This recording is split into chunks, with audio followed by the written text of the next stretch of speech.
ओम श्री सद्गुरुवे नमः। परम ब्रह्म परमात्मने नमः। सर्वप्रथम परम वेद तत्व ज्ञान मार्ग पर सर्वप्रथम आप सभी दर्शकों का बहुत बहुत स्वागत है। प्रत्येक दिन की भांति आज भी मैं अपनी कथा कहने जा रहा हूँ, जिसका शीर्षक है निराकार से साकार।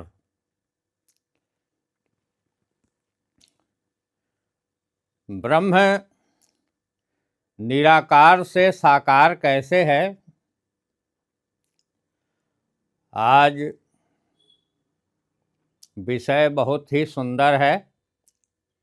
लेकिन आपसे आग्रह है कि आप पूरी वीडियो को देखें। जब तक पूरी वीडियो को नहीं देखेंगे कथा आपको समझ में नहीं आएगी। मेरा निस्वार्थ सेवा है समाज के प्रति, देश के प्रति, अध्यात्म का प्रचार प्रसार करना, अध्यात्म का ज्ञान बताना। इसलिए समाज कल्याण के लिए, देश कल्याण के लिए, विश्व कल्याण के लिए मैं अपने प्रत्येक दिन कथा को कहता हूँ। इसमें मेरा कोई स्वार्थ नहीं है, हमारा निस्वार्थ कर्म है, निस्वार्थ सेवा है। तो अब चलते हैं विषय वस्तु की ओर। श्री रामचरितमानस के संबंध में मैं बता दूं कि गोस्वामी तुलसीदास ने श्री रामचरितमानस को लिखा किस लिए? उन्होंने स्वयं प्रारंभ में ही कह दिया है कि नाना पुराण निगमागम सम्मतम निगजित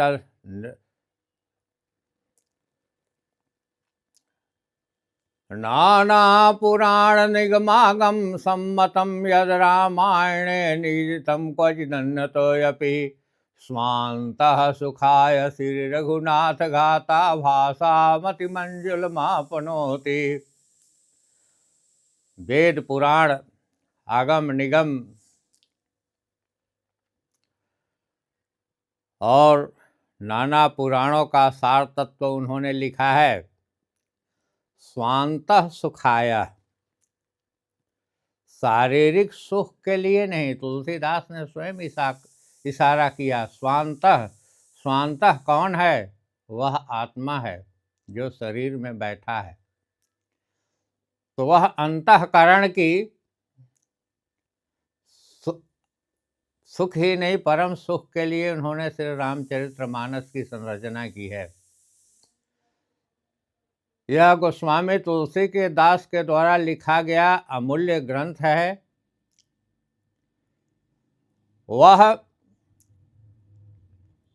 कर्म मार्ग, ज्ञान मार्ग, भक्ति योग, कर्म योग, ज्ञान योग, सारी चीजों का उन्होंने सम्मिश्रण किया है।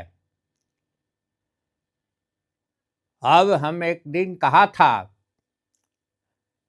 वेद किताब कोई झूठा नहीं, झूठा है जो समझत नहीं। रामचरितमानस की गहराई को समझना होगा। रामचरितमानस यह व्यापार के लिए नहीं है, लोगों को गा बजा करके रिझाने के लिए नहीं है। रामचरितमानस अगर गहराई से अगर समझा जाए तो उसमें प्योर अध्यात्म है। लेकिन आध्यात्मिक दृष्टिकोण होनी चाहिए, आध्यात्मिक सूझबूझ होनी चाहिए, तब रामचरितमानस समझ में आएगा। उन्होंने किसकी संरचना की?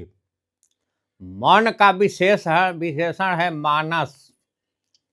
यही अध्यात्म का नाम है, उन्होंने आध्यात्मिक नाम दिया है रामचरितमानस का। मानस मन का विशेषण है, तो मन से संबंध है उस आत्मा का। तो मानस की उन्होंने संरचना किया, रामचरितमानस का उन्होंने संरचना किया। वह कौन राम की गाथा गाया? उन्होंने स्थूल ब्रह्म की, साकार ब्रह्म की तुलना, साकार ब्रह्म को भी खड़ा किया, लेकिन साकार में भी उस पूजा बताया, वह ध्यान बताया निराकार का ही। साकार में भी पूजा होती है तो वह निराकार की ही पूजा होती है, स्थूल शरीर की पूजा नहीं होती है। इसलिए वह किस राम के संबंध में चर्चा किए हैं, जो अंतःकरण में राम है। उन्होंने राम को दर्शाया जरूर, दाशरथी राम को खड़ा किया स्थूल रूप में आपको समझाने के लिए, संसार को समझाने के लिए, लेकिन अंतःकरण की राम को ही उन्होंने कहा कि आत्म अनुभव सुख स्वप्रकाशा तब भव मूल भेद भ्रम नाशा। अंत में आत्मचिंतन और ब्रह्म चिंतन की ही बात बताई उन्होंने उत्तरकांड में। देखिए, बालकांड में प्रश्न होता है पार्वती का। भगवान शंकर जो देवाधिदेव महादेव हैं, जो गुरुओं को भी गुरु हैं, भगवान शंकर उनसे पूछती हैं पार्वती क्या, प्रथम सो कारण कहु विचारी, अरे निर्गुण ब्रह्म सगुण बपुधारी। कि हे भगवान शंकर, आप पहली बात बताइए कि निराकार ब्रह्म जो है वह साकार कैसे होता है। जो गुण अगुण सगुण सोई कैसे, हिमगिरी उपल बिलग नहीं जैसे। जैसे एक बर्फ का टुकड़ा को ले लीजिए, या बड़े बड़े पहाड़ों पर, जो हिमालय जैसे पहाड़ों पर बर्फ की ढेर लगी हुई होती है, लेकिन एक बर्फ को ले लीजिए, बर्फ को टुकड़ा का वो होता है कैसा, वो ठोस होता है, वह साकार है।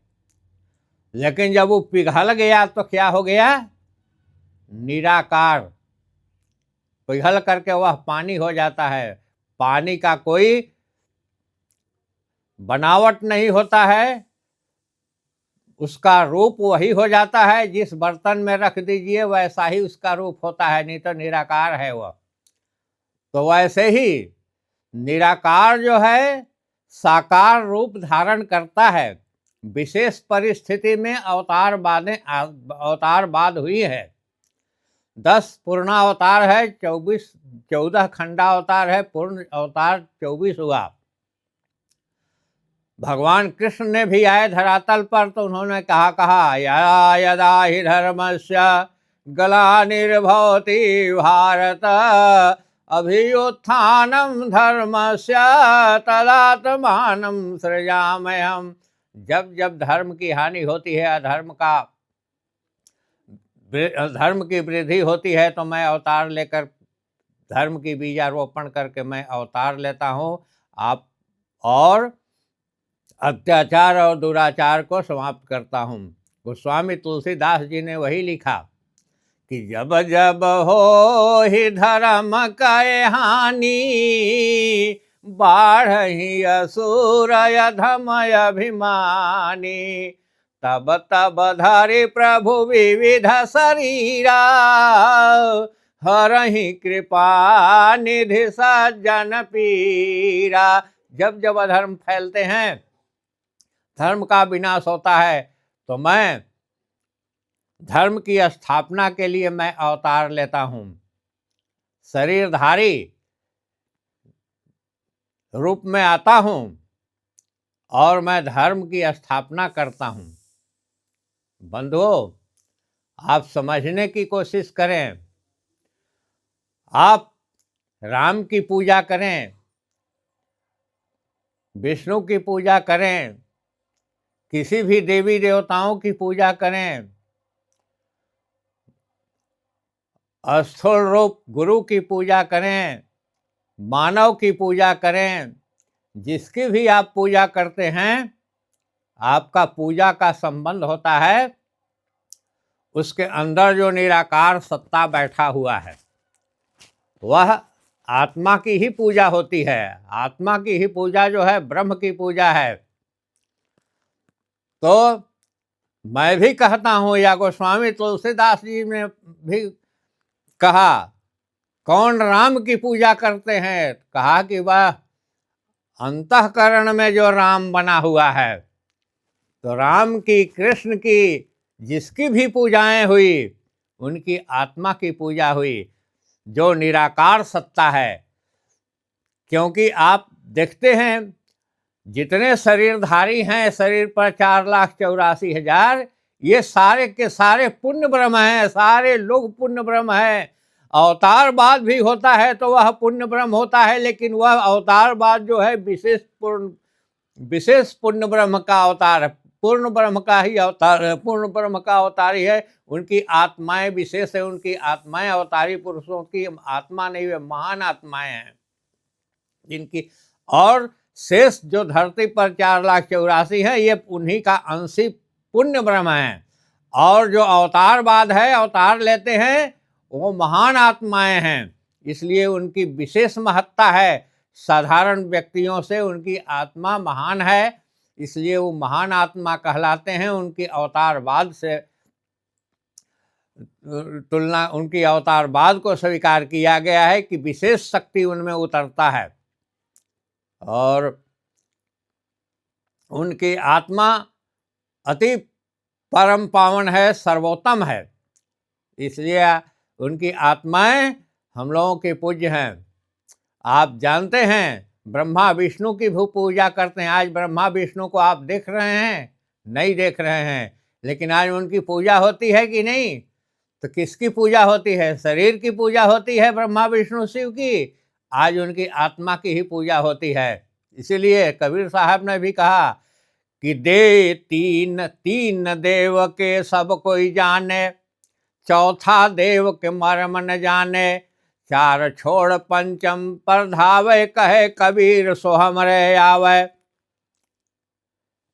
हमरे कहे कबीर सो हमरे आवे, इसका मतलब वो आत्मा की ओर इंगित करते हैं कि आत्मा की ओर आओ, वही ब्रह्म है, उसकी ही पूजा करो। आत्मा को वो अवतारवाद जैसे महान आत्माएं हैं, उन आत्माओं के समान बनो।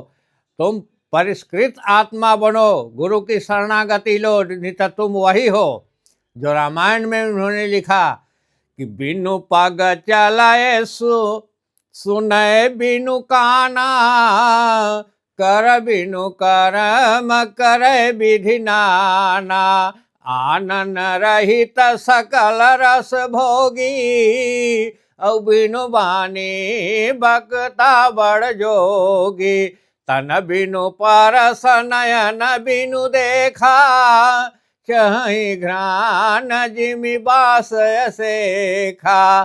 शरीर नहीं है, हाथ नहीं है, सब कुछ करते हैं, पैर नहीं है, चलते हैं, जिह्वा नहीं है, स्वाद लेते हैं, और नाक नहीं है, लेकिन उस सबका गंध लेते हैं। वही निराकार सत्ता आपके शरीर में है, तो पूजा निराकार की ही होती है।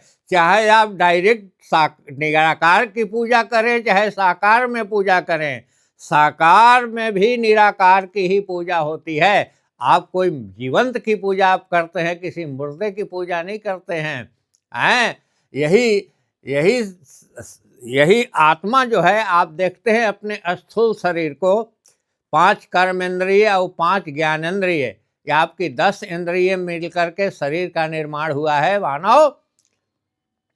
और 10 इंद्रियां जो है वह किसका आदेश पाल है? वह आत्मा का आदेश पाल है, वह मन का आदेश पाल है। आत्मा जिस हाथ से संलग्न होता है तो हाथ कुछ करने को तैयार होता है, और आत्मा जब आदेश देता है तो पैर चलने के लिए तैयार होता है। आत्मा का आदेश होता है तो वह भोजन करने के लिए तैयार है। ये आत्मा के ही ये सब हाथ पैर, ये 5 कर्मेंद्रिय 5 ज्ञानेंद्रिय जो है वह आत्मा के ही आदेश पाल हैं। ये आदेश का पालन करते हैं और ऑर्डर करने वाला वही आत्मा है। आप देखते हैं कि साकार में निराकार कैसे है। आप 1 लाख आदमी बैठ करके बैठे रहें, और मृतक जब मरने लगता है तो उस स्वरूप को आप नहीं देखते हैं कि उस शरीर से क्या निकला। तो आपके शरीर जो मृतक है, उस मृतक के शरीर से कुछ नहीं निकलता है, वह निराकार सत्ता ही निकलता है। आपके शरीर में भी आकाश मंडल है। आपका शरीर खोखला है, खोखला का वही आकाश तत्व है। हमने बताया था कि यह शरीर की संरचना क्षिति जल पावक गगन समीरा पंच रचित अति अधम शरीरा। आपका हवा भी निराकार है, जल भी निराकार है और आकाश भी निराकार है। तो यह 5 तत्व जो है, यह सब 5 आप ऊपरी आवरण केवल पृथ्वी तत्व को देखते हैं, लेकिन शेष 4 आवरण जो है आपके अंदर में ही है। आकाश तत्व भी अंदर में है, जल तत्व भी आपके अंदर में है। तो यह शरीर खोखला है, आकाश मंडल है। आकाश मंडल यथा पिंडे तथा ब्रह्मांडे, जो उस ब्रह्मांड में है वह आपके शरीर के पिंड में है। तो निराकार स्वरूप आपके शरीर के अंतर्गत है। और जब आत्मा निकलती है तो लाखों आदमी बैठे रहते हैं, मृतक से वह सर से निकल जाता है, लेकिन उस स्वरूप को कोई नहीं देखा पाता है। वही एक ज्योति है, वही एक तेज पुंज है, वही एक आत्मा है जो निकलता है, जिसकी आप पूजा करते हैं। जीवंत की पूजा करते हैं, अतिथि की पूजा करते हैं, आप ब्याह शादी सारे चीज में आप पूजा करते हैं। तो मृतक का पैर पूजा नहीं करते हैं, किसी जीवंत की पूजा करते हैं। तो अगर जो जीवंत की पूजा करते हैं तो क्या आंगन में बैठा करके उनका पैर पूजन करेंगे? नहीं, मृतक की पैर पूजन नहीं होती है, वह जीवंत की पैर पूजन होती है। जब शरीर मर भी जाता है तो आप कर्मकांडी पंडित जी लोग आते हैं तो पिंडदान कराते हैं। तो वहाँ सब 5 पिंड जो श्मशान घाट तक जाता है या 6 पिंड दिवाते हैं, तो वह प्रेत शब्द जो जीवंत है उसका प्रेत शब्द जो है वो उच्चारण करते हैं कि प्रेत भी एक प्रेत आत्मा है। तो वहाँ भी आत्मा की ही वो पिंडदान करते हैं। या जितना भी पितृ को पितृ पिंडदान करते हैं तो वह एक आत्मा को ही पिंडदान करते हैं। आप संसार में जितने भी हैं आप जीवंत की पूजा करते हैं, मुर्दे की पूजा नहीं करते हैं। इसलिए भक्तों, साकार भी है तो साकार में भी निराकार की पूजा कर रहे हैं। आप आत्मा को पहचाने, आत्म तत्व को पहचाने, तब ब्रह्म तत्व को पहचाने। अब कौन आप बीमार होते हैं तो डॉक्टर के पास जाते हैं, मन की उपचार सद्गुरुओं के पास, सद्गुरु की शरणागति लो, आत्मज्ञान ब्रह्म ज्ञान की प्राप्ति करो, संसार से मुक्त हो। इसी शब्दों के साथ मैं अब था को पूर्ण विराम देता हूँ। ओम श्री सद्गुरुवे नमः।